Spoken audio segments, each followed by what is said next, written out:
जय हिंद दोस्तों। Hello friend, web गुरु के एंगुलर सीरीज़ में आपका फिर से स्वागत है। आशा करता हूं कि आप सब कुशल मंगल होंगे। वेब गुरु के एंगुलर सीरीज़ के इस वीडियो में आज हम एंगुलर में एपीआई कॉल कैसे करते हैं, एचटीटीपी कॉल क्या होता है, सर्विसेज हम कैसे बनाते हैं, उनके बारे में डिस्कस करेंगे।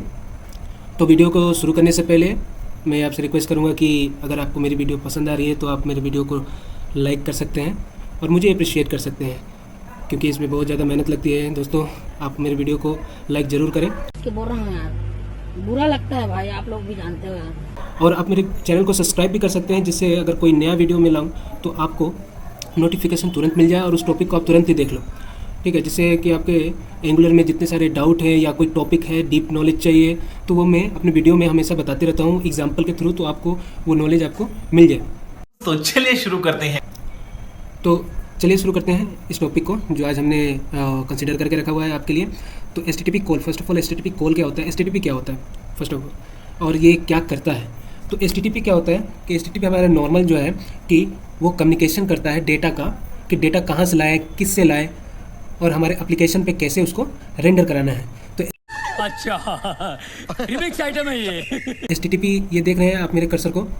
एचटीटीपी कॉल जो है एक मीडिएटर है जो कि डेटा को फेच करता है सर्वर से डेटा को फेच करेगा और उसको एज ए रिस्पॉन्स हमारे जो है एप्लीकेशन को देगा। तो अगर हम एंगुलर एप्लीकेशन यूज़ कर रहे हैं तो एंगुलर एप्लीकेशन में आप जानते हो, जैसे यहाँ पे देखो, पहले एंगुलर एप्लीकेशन में एंगुलर एप्लीकेशन अगर हम यूज़ कर रहे हैं तो एंगुलर एप्लीकेशन में क्या होता है कि हम सर्विसेज का यूज़ करते हैं। सर्विसेज मैंने पिछले वाली वीडियो में बताया कि सर्विसेज क्या होता है, कि सर्विसेज एक कॉमन फंक्शन होता है जो कि हम किसी भी कंपोनेंट में हम कॉल करके उसे यूज़ कर सकते हैं। और उस कंपोनेंट में हम कैसे यूज़ करेंगे, हमारे पास जैसे मेरे पास है एक स्टूडेंट डिटेल कंपोनेंट है, स्टूडेंट मार्क कंपोनेंट है और एक अदर कंपोनेंट भी है। तो उस सर्विसेज का हम क्या करेंगे, रीयूज़ कर सकते हैं। ठीक है, ग्लोबली हम उसे सर्विसेज को डिफाइन करते हैं और उनको यूज़ कर सकते हैं। जैसे मैंने पिछले वाली वीडियो में आपको समझाया था, वो आप मेरे पिछले वाली वीडियो आप देख लोगे तो बहुत ईजी तरीके से समझ जाओगे कि सर्विसेज को हम मल्टीपल वे में कैसे यूज़ कर सकते हैं। एक बार क्रिएट किया और मल्टीपल यूज़ कर सकते हैं उसको डिफरेंट कंपोनेंट में। तो अभी हम क्या करेंगे, उस सर्विसेज में एचटीटीपी कॉल करेंगे। एचटीटीपी क्लाइंट मॉड्यूल हमारे पास एंगुलर में मौजूद है, जो कि उसका यूज़ करके, उस बाय डिफ़ॉल्ट क्लास का यूज़ करके हम क्या कर सकते हैं कि एचटीटीपी कॉल कर सकते हैं। जैसे आप जावास्क्रिप्ट में जानते हो कि एचटीटीपी कॉल कैसे होता है, एजेक्स डॉट गेट पोस्ट, ये सारी चीज़ें होती हैं। तो यहाँ पे भी सेम वे है, बट यहाँ पे हम क्या कर सकते हैं, किसके थ्रू करेंगे, हम एचटीटीपी मॉड्यूल के थ्रू। ठीक है, एचटीटीपी मॉड्यूल के थ्रू हम करेंगे एंगुलर में। और इसमें हम डिफरेंट टाइप के रिक्वेस्ट करेंगे। जैसे ये रिक्वेस्ट आपका सर्विसेज से रिक्वेस्ट गया, रिक्वेस्ट को एचटीटीपी ने क्या किया कि सर्वर को थ्रो किया और सर्वर उस जो रिक्वेस्ट है उसके अकॉर्डिंग सर्वर ने उसका रिस्पॉन्स किया। ठीक है, रिस्पॉन्स जो है आपके रिक्वेस्ट के अकॉर्डिंग होगा हमेशा। तो रिक्वेस्ट यहाँ पे अभी एग्जांपल में मैं रिक्वेस्ट जो है गेट का कर रहा हूँ। गेट यानी कुछ रीड करने की कोशिश कर रहा हूँ, कोई एक वैल्यू रीड करने की कोशिश करेंगे, या हम किसी पर्टिकुलर कॉलम नेम में अगर किसी, जैसे मैंने स्टूडेंट डेटाबेस को कॉल किया है, उस स्टूडेंट डेटाबेस में अगर मुझे केवल जैसे वेब गुरु नाम से कोई अगर स्टूडेंट है, अगर उसको उसके डेटा को रिस्पॉन्स में चाहिए होगा तो हम उसको गेट रिक्वेस्ट करेंगे। गेट रिक्वेस्ट सर्वर पे जाएगा और सर्वर उसका रिस्पांस देगा, उस पर्टिकुलर डेटा का रिस्पांस जो है हमारे एचटीटीपी रिस्पांस में देगा। एचटीटीपी रिस्पांस के लिए हम क्या करेंगे, रिस्पांस को गेट करने के लिए हम ऑब्जर्वर का यूज़ करेंगे। ऑब्जर्वर के लिए मैं नेक्स्ट वीडियो बनाऊंगा, उसमें मैं बताऊंगा कि ऑब्जर्वर प्रॉपर हम कैसे यूज़ करेंगे, उसमें डिफरेंट टाइप के ऑपरेटर्स होते हैं, उनको कैसे यूज़ करेंगे। ठीक है, वो मेरे नेक्स्ट वीडियो में आएगा, तो आप उसे जान जाओगे ऑब्जर्वर का पूरा एकदम कैसे यूज़ करते हैं अच्छी तरीके से। अब यहाँ पे आते हैं पहले सर्विसेज पे। सर्विसेज क्या करेंगे, फिर सर्विसेज में इसको ऑब्जर्वर को डिफाइन करेंगे, उसका रिस्पांस जो है अब सब्सक्राइब जिस कंपोनेंट में करेंगे उस कंपोनेंट में वो सर्विसेज आएगा। अब सर्विसेज कितने प्रकार के होते हैं, ये जैसे हम एचटीटीपी करते हैं, ये हर एक जावास्क्रिप्ट फ्रेमवर्क में अवेलेबल है, ये सब में कॉमन होता है एचटीटीपी रिक्वेस्ट। तो एचटीटीपी रिक्वेस्ट जो है हम करते हैं, उसका जो जेसन फॉर्मेट में अगर हम डेटा लेते हैं तो उसे रेस्ट एपीआई कहते हैं। ठीक है, सोप एपीआई जो हमारा पुराना है, जिसमें हमें रिस्पॉन्स जो है एक्सएमएल फॉर्मेट में मिलता था, लेकिन यहाँ पर रेस्ट एपीआई में क्या होता है कि हमें डेटा, आप यहाँ पे देख सकते हो मेरे कर्सर को, डेटा जो है जेसन फॉर्मेट में मिलता है। जेसन फॉर्मेट क्या होता है वो मैंने वीडियो सेपरेट बना कर रखा हुआ, वो आप देख सकते हो। जेसन फॉर्मेट बेसिकली क्या होता है कि एक कर्ली ब्रेसेस होता है और उसके अंदर की एंड वैल्यू पेयर में डेटा आते हैं। ठीक है, तो अगर किसी डेटा को अगर करना है तो उसका की नेम करो, वैल्यू वो अपने आप वहाँ पे शो हो जाएगा। ठीक है, तो उससे हम अभी जो मॉडर्न एप्लीकेशन जितने सारे हैं वो रेस्ट एपीआई पे ही वर्क करते हैं। रेस्ट एपीआई में क्या होता है कि रेस्ट एपीआई में डिफरेंट टाइप ऑफ कॉल्स होते हैं एचटीटीपी के।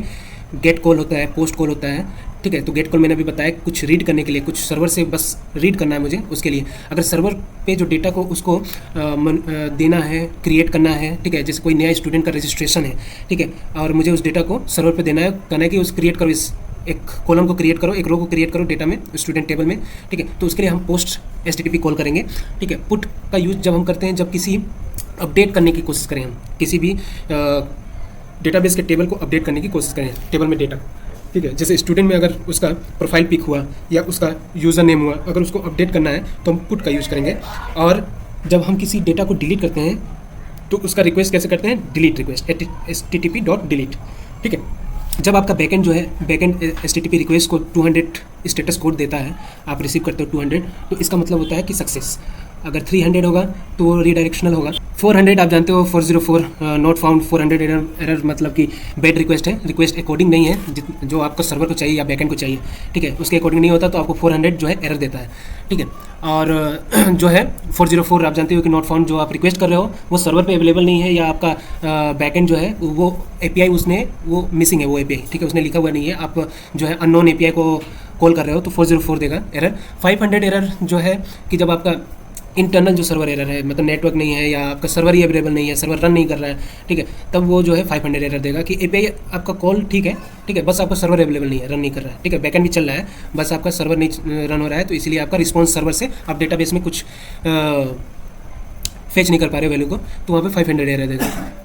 और यहाँ पे बहुत सारे स्टेटस कोड हैं जो आपके जब आप HTTP कॉल करते हो तो कंसोल में एरर आता है, तो वहाँ से इस लिस्ट से आप समझ जाओगे, इस लिस्ट को देख लीजिए। अब आते हैं हमारे कि जब मैं HTTP कॉल करता हूँ तो कैसे देखूंगा मैं, ठीक है। तो आप जब कंसोल करोगे तो ब्राउज़र के नेटवर्क टैब में जाएंगे और जैसे मैंने स्टूडेंट कॉल किया है, ठीक है, तो स्टूडेंट का नाम से यहाँ पर आ जाएगा आपका जो HTTP रिक्वेस्ट है, वो टाइप ऑफ URL ही होता है, ठीक है। आप एक URL को हिट कराते हैं सर्वर को, सर्वर उस URL के बेस पे आपके डेटाबेस पे मैनिपुलेट करता है, ठीक है। अब उस सर्वर जो API आप कॉल करोगे तो API में क्या होता है कि हेडर में जो रिस्पॉन्स जाता है, ठीक है, रिस्पॉन्स में आपके बाय डिफ़ॉल्ट जो है एप्लीकेशन टाइप जो है, कंटेंट टाइप जेसन एप्लीकेशन और जो है स्टेटस कोड जाएगा, ठीक है, और बहुत सारी चीज़ें होती हैं, ठीक है, एक्सेस जाता है, ठीक है। तो ये बाय डिफ़ॉल्ट होता है, जब आप ये बाय डिफ़ॉल्ट ऐड कर देता है ऑब्जर्वर, डोंट वरी, ठीक है। बस आपको अगर कोई किसी एक्स्ट्रा हेडर रिक्वेस्ट को अगर ऐड करना होगा अपने HTTP कॉल में, तो आप क्या कर सकते हो, एक हमारे पास HTTP कॉल में हेडर्स का एक ऑब्जेक्ट होता है, उसमें आप क्या कर सकते हो कि जैसे मुझे टोकन ऐड करना है अपने हेडर्स में, ठीक है, रिक्वायरमेंट है कि मुझे टोकन ऐड करके अपने बैकएंड को वो HTTP कॉल करना है, तो वो आप क्या करोगे कि हेडर्स का एक न्यू हेडर्स नाम से लोगे और उसमें उसको अपेंड कर दोगे टोकन को। तो आप यहाँ पे देखोगे कि आपके रिस्पॉन्स हेडर में आपका, रिक्वेस्ट हेडर में आपका आ जाएगा, ठीक है, यहाँ पर कि आप क्या रिक्वेस्ट कर रहे हो, टोकन के साथ रिक्वेस्ट कर रहे हो कि नहीं, और आप प्रीव्यू करके आप अपने, ठीक है, जो डेटा आपका रिस्पॉन्स में आ रहा है उसको देख सकते हैं यहाँ पर। तो बेसिकली जब हम HTTP कॉल करते हैं तो हम इसी तरीके से हम अपने रिस्पॉन्स को देखते हैं, ठीक है। फिर उसके बाद हम अपने HTML में या एंगुलर का जो व्यू है उसमें डेटा को उसी तरीके से कॉल करके हम करते हैं। तो आते हैं हम HTTP कॉल कैसे एंगुलर में करते हैं, वो मैं अब दिखाने वाला हूँ। इसके लिए मुझे VS स्टूडियो अपना ओपन करना पड़ेगा। चलते हैं मुझे अपने VS स्टूडियो में। अभी मजा आएगा ना। ये मेरा VS स्टूडियो है, ये मेरा जो है सर्वर रन कर रहा है।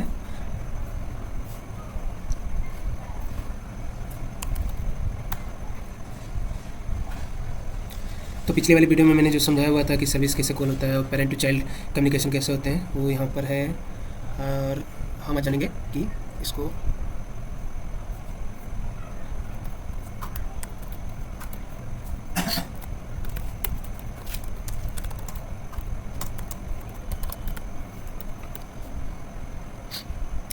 ठीक है।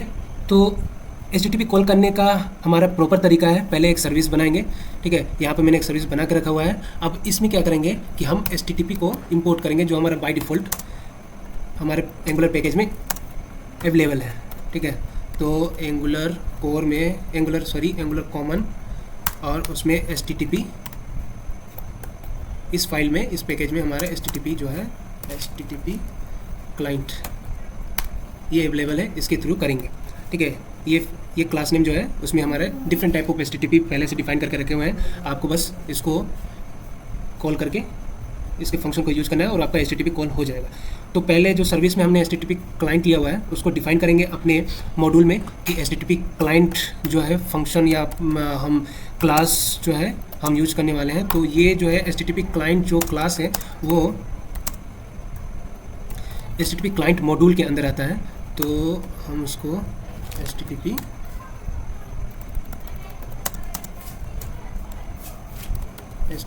क्लाइंट मॉड्यूल, ठीक है, और यहाँ पर हम इंपोर्ट कर देंगे।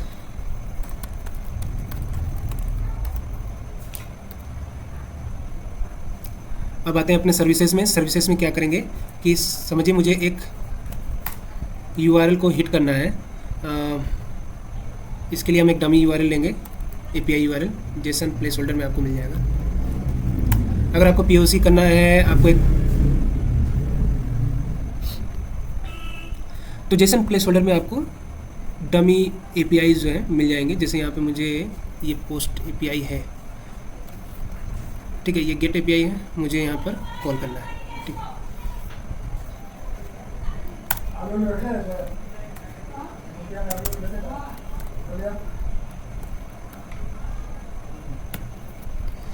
तो देखिए यहाँ पे मुझे API भी मिल चुका है, ये API है। जनरली आपको ये URL जो है आपको बैकएंड बना के दे देगा, ठीक है। एज ए एंगुलर डेवलपर आपको ये URL आपको बैकएंड से मिल जाएंगे कि ये API है, आप इसे अपने HTTP कॉल करोगे तो ये रिस्पॉन्स मिल जाएगा, ठीक है। तो हम क्या करेंगे, इस API को पहले तो हम अपने HTTP कॉल को यहाँ पर HTTP क्लाइंट को पहले इंजेक्ट कर लेंगे। प्राइवेट HTTP और HTTP क्लाइंट, और यहाँ पे हम इस वेरिएबल को जो हमने HTTP इंजेक्ट किया हुआ है वेरिएबल में, और यहाँ पे देख सकते हो कि आप डिफरेंट टाइप ऑफ कॉल यहाँ पे आपको दिख रहे होंगे, गेट, पोस्ट, पुट, पैच, ठीक है, यहाँ पे दिख रहे होंगे। अपने अकॉर्डिंग आप उसको कॉल कर सकते हैं, फंक्शन को यूज़ कर सकते हैं। अभी हमें यूज़ करना है गेट को, ठीक है, और URL आपको यहाँ पर है हमारे पास this.url, ठीक है, और बस ये, और हमारा ये जो चीज़ है वो रिटर्न होना चाहिए, ठीक है। और ये जो टाइप है मेरा ऑब्जर्वेबल है, तो अगर मैं कहीं उसे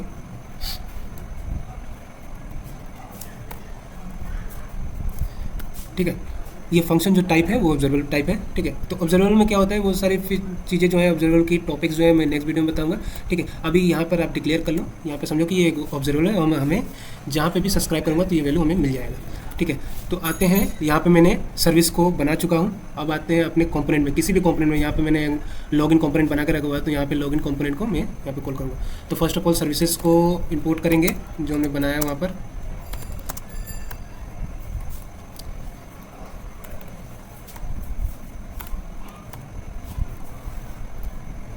सर्विसेज और क्या है, ऐप सर्विस, और आएंगे अपने कंस्ट्रक्टर कहीं है हमारे पास, यहाँ पे कंस्ट्रक्टर नहीं है तो कंस्ट्रक्टर लेंगे, क्योंकि डिपेंडेंसी इंजेक्शन जो है कंस्ट्रक्टर के थ्रू ही करते हैं हम एंगुलर में।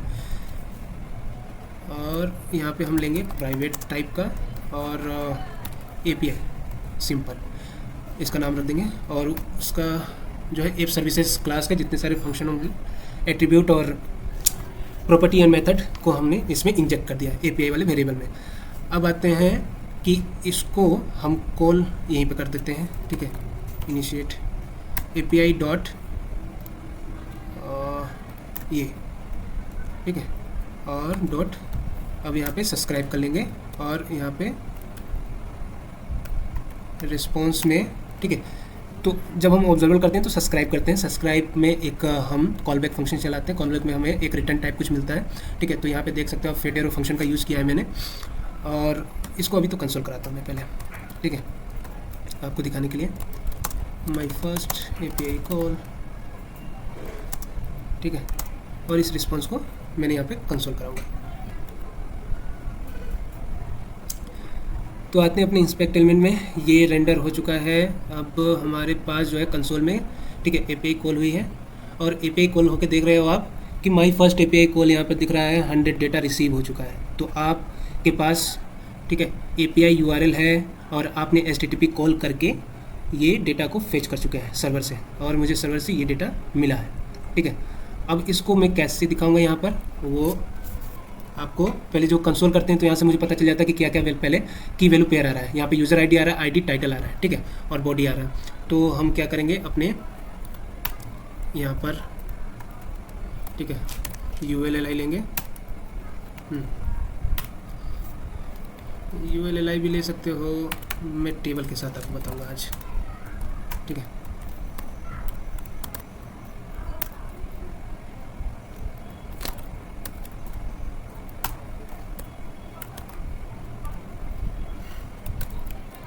यूज़र आईडी थोड़ा रिप्रेजेंट वे में दिखाऊंगा तो आपको जल्दी समझ में आ जाए। आईडी और क्या था हमारे पास, टाइटल और बॉडी। ठीक है, बॉडी में TR, और इसमें हम अपना बाय डिफ़ॉल्ट जो है डायरेक्टिव का यूज़ करेंगे ng4। ठीक है, और लेट आइटम ऑफ, अब मुझे यहाँ पे कुछ डेटा में असाइन करना है, जो रिस्पॉन्स आ रहा है उसको कहीं असाइन करना है। तो समझ लो ये एरे है, ARR जो है, ARR में मुझे असाइन करना है दिस डॉट ARR, और मैंने असाइन कर दिया अपने रिस्पॉन्स को। ठीक है,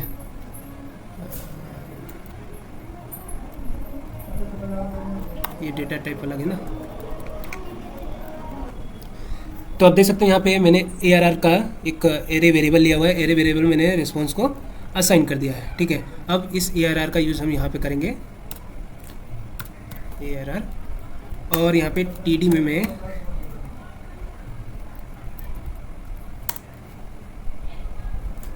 जो है इंटरपोलेशन करूँगा item dot tight user ID. अब ये बात आपको ध्यान में रखनी है कि जो डेटा आपका जिस फॉर्मेट में आ रहा है, नाम जो है जैसे आइटम में आपका, ठीक है, जिस फॉर्मेट में वैल्यू आएगा उस फॉर्मेट में दिखाना है। तो अभी हमारे पास कैसे वैल्यू आ रहा है, ठीक है, अभी तो चला गया, मैं करूँगा इसमें ऐसे करके आइटम। और एक चीज़ है कि जब आपको ऑब्जेक्ट का वैल्यू अगर प्रिंट कराना हो तो आप ऐसे पाइप, इस पाइप का यूज़ करके, जेसन पाइप का यूज़ करके आप उसे प्रिंट करा सकते हो। तो यहाँ पे देखो, यहाँ मेरा टेबुलर स्ट्रक्चर बनेगा, ये देखो मेरा टेबुलर स्ट्रक्चर बना हुआ है। ठीक है, अब TD में क्या आ रहा है, यूज़र आईडी आ रहा है, यूज़र आईडी हम दे देंगे, यहाँ पर यूज़र आईडी देंगे, फिर उसको कॉपी करेंगे, पेस्ट करेंगे, मेरे पास आईडी आ रहा है, आईडी कैसा है, आईडी टाइटल और बॉडी भी स्मॉल लेटर में है, तो बॉडी यहाँ पर लिख देंगे और यहाँ से इसको हटा देंगे। ठीक है, तो देख लो सारा ऑप्शन मैं बताता हूँ आपको कि क्या है, क्या मतलब कि जब आप डेवलपमेंट करोगे तो कहाँ पे फंसोगे। ठीक है, इसलिए मैं लाइव प्रोजेक्ट करके आपको एग्जांपल के साथ बताता हूँ। ये बड़ी अच्छी बात कही आप। अब आइए देखते हैं हम अपना टेबुलर स्ट्रक्चर कैसे बनता है। अब यहाँ पे देख सकते हो आप कि आपके आईडी, यूज़र आईडी और जो 100 वैल्यू आ रहे थे, सर्वर से रिस्पॉन्स जो आ रहा था, वो कितनी अच्छी तरीके से प्रिंट हो रहा है। ठीक है, तो ऐसे आप HTTP कॉल करके आप उसको अपने व्यू पर शो कर सकते हो।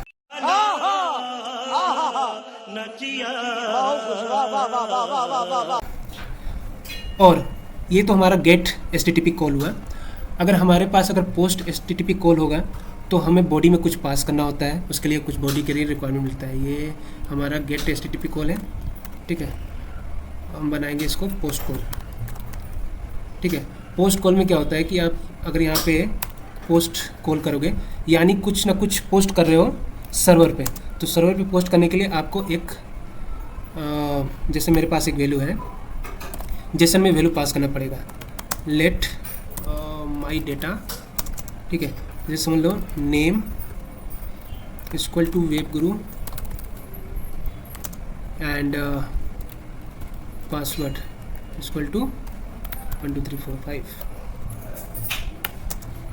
ठीक है, तो हम इसको यहाँ पे पास कर सकते हैं। ठीक है, तो पोस्ट में आपको कुछ ना कुछ डेटा पास करना होता है सर्वर को, तो इसीलिए वो पोस्ट होता है। जैसे किसी अगर मुझे ये डेटा क्रिएट करना है, वेब गुरु के नाम से एक डेटा क्रिएट करना है सर्वर पे किसी पर्टिकुलर टेबल में, तो हम क्या करेंगे, जैसे हमारे पास कोई अगर दूसरा URL होगा तो उसमें पोस्ट URL, उस URL को यहाँ पे पास करेंगे और उसमें ये ऑब्जेक्ट वैल्यू को पास कर देंगे, तो ये पोस्ट हो गया।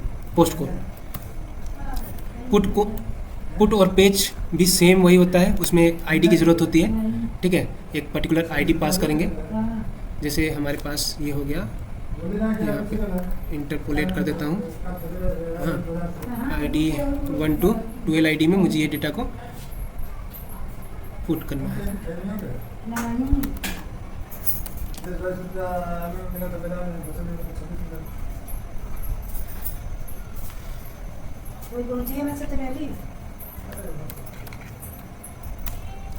तो आप देख सकते हो कि पुट कॉल इस तरीके से होता है। ठीक है, डिलीट में क्या करते हैं कि एक आईडी पास कर देते हैं।